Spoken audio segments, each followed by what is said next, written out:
আজকে 25শে রমাদান, বেজর রাত্রি, লাইলাতুল কদর উনার রাত। হাদিস শরীফে রয়েছে যে লাইলাতুল কদর রাত্রিতে নিশ্চিতভাবে দোয়া কবুল হয়। প্রিয় রসুল সাল্লাল্লাহু আলাইহি ওয়াসাল্লাম তিনি নিজেই বলেছেন, ইন্নাদ দুয়া ইয়াস্তাজাবু ফি খমসি লাইয়ালিন আউয়ালু লাইলাতিম মিন রজব ওয়া লাইলাতুন নিসফি মিন শাবান ওয়া লাইলাতুল কদরি মুবারাকা ওয়া লাইলাতুল ঈদাইন।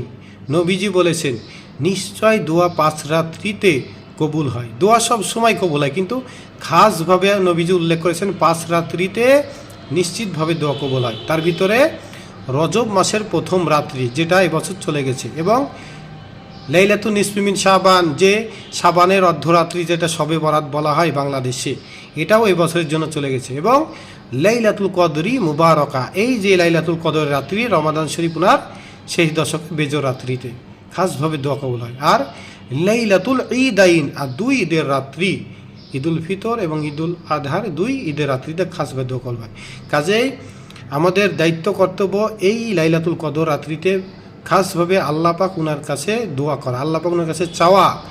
আল্লাহ পাক বলেন, যে ব্যক্তি আল্লাহ পাক উনার কাছে চায় না, আল্লাহ পাক তার প্রতি অসন্তুষ্ট হয়। কাজে আল্লাহ পাক উনার কাছে বেশি বেশি চাইতে হবে।